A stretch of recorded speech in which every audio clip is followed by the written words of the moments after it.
Bismillahirrahmanirrahim.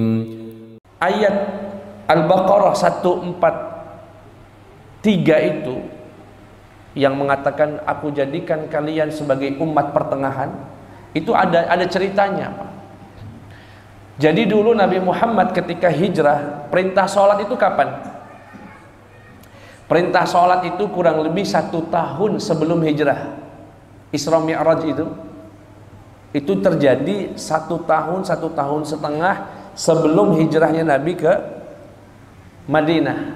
Dulu saat di Mekah sholatnya menghadap Ka'bah, kiblat. Tapi begitu pindah ke Madinah, beberapa saat kemudian kiblatnya dipindah. Dipindah kemana? Ke Masjidil Aqsa. Jadi kiblat itu 2 kali pindah. Pertama kiblat Ka'bah, kemudian Masjidil Aqsa, kemudian nanti pindah lagi ke Ka'bah. Pindah lagi ke Ka'bah. Berapa lama Ustaz? Sahabat Nabi di Madinah sholatnya menghadap Masjidil Aqsa 16 bulan. Dalam riwayat lain 17 bulan. Hampir 1,5 tahun. Hampir 1,5 tahun sholatnya menghadap Masjidil Aqsa. Dan Bapak Ibu posisinya harus tahu petanya. Kalau ini Masjidil Aqsa, misalnya ini HP saya ini Masjidil Aqsa, kemudian kota Madinah di sini di tengah, itu kota Mekahnya di sini. Kota Mekah ada di sini. Kalau sholat menghadap Masjidil Aqsa, itu secara otomatis membelakangi Masjidil Haram. Posisinya di belakang. Kalau menghadap ke sana, berarti secara tidak langsung, ya, otomatis itu membelakangi Masjidil Haram.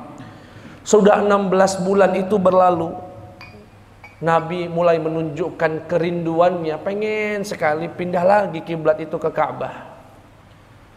Bagaimana cara menunjukkan kerinduan itu? Nabi setiap hari nengok ke langit begini, nengok lagi, menunjukkan pengen pindah ke sana. Diabadikan di dalam Al-Quran, qad nara taqalluba wajhika fis sama. Sungguh kami perhatikan wajahmu yang selalu menengadah ke langit, bolak-balik menengadah ke langit, seakan kau ingin kami pindahkan kiblat itu. Falanuwalliyannaka qiblatan tardaha, niscaya akan kupindahkan kiblat itu ke arah yang kamu ridhoi ya Muhammad.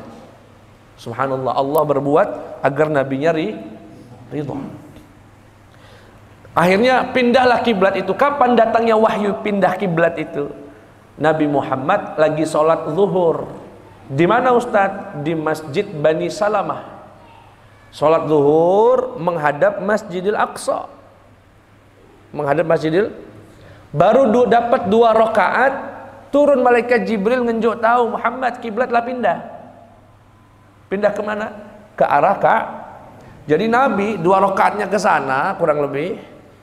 Begitu dengar malaikat Jibril memberitahu perpindahan kiblat, beliau langsung istadara, langsung muter ke arah belakang, yang itu adalah kota Mekah, yang di dalamnya ada Masjidil Haram, yang di dalamnya ada Ka'bah. Pindah.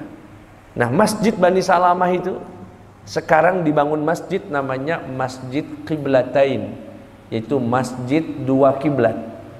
Kenapa disebut masjid 2 kiblat? Ya salah satunya karena di situ sempat dipakai untuk sholat dengan 2 kiblat. 2 rakaat menghadap Masjidil Aqsa, 2 rakaat menghadap Masjidil Haram. Nanti kalau Allah kasih rizki bisa haji atau umrah, kemudian ada kunjungan ke Madinah, itu ada masjid namanya Masjid Qiblataini, masjid 2 kiblat.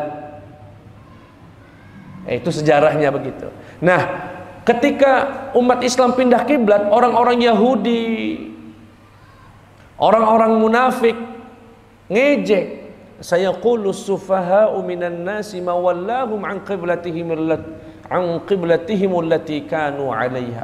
Apa dia salat pindah-pindah, ngadep sana, ngadep sini, ngadep sana, apa dia? Enggak jelas agama ini. Ngejek umat Islam yang pindah ke kiblat. Allah langsung menjawab, qul lillahil masyriq wal maghrib. Katakan Muhammad kepada mereka, Allah lah pemilik barat dan timur. Hanya milik Allah lah barat dan timur. Wallahu yahdi man yasha'u ila siratim mustaqim. Dan Allah memberikan petunjuk kepada jalan yang lurus kepada siapapun yang ia kehendaki. Iya kan? Artinya apa? Memberikan jalan petunjuk sehingga umat Islam tidak merasa aneh, tidak menolak perintah itu. Setelah Allah katakan aku berikan petunjuk kepada umat Islam itu, turun ayat berikutnya, dan aku jadikan kalian umat pertengahan. Itu sejarah dari ayat ini yang menunjukkan kalau umat Nabi Muhammad ini umat wasata, umat pilihan. Dan ayat ini atau kisah ini menegaskan, Bapak Ibu, karena ada tuduhan dari orang-orang, ya, orang yang tidak suka dengan Islam. Kita itu dikatakan menyembah Ka'bah. Menyembah, sama baik kamu orang tuh. Kami nyembah patung ini, patung ini. Kalian juga nyembah batu, kotak bentuknya. Kata kami, oh enggak. Kami menyembah Ka'bah itu, bukan Ka'bah ya, ke arah Ka'bah itu. Kami menyembah ke arah Ka'bah karena Allah yang merintahkan. Kalau Allah enggak memerintahkan ke sana, kami enggak akan nyembah ke arah sana. Buktinya apa? Kami ini pernah 16 bulan nggak ke sana. Berarti kami menyembah itu bukan gara-gara Ka'bahnya, tetapi karena perintah Allah yang memerintahkan kami untuk menyembah ke arah Ka'bah. Jadi bukan semata-mata karena Ka'bahnya. Andaikan turun wahyu lagi sama Nabi Muhammad di akhir misalnya, suruh pindah, ya pindah lagi, nggak ada urusan dengan Ka'bah.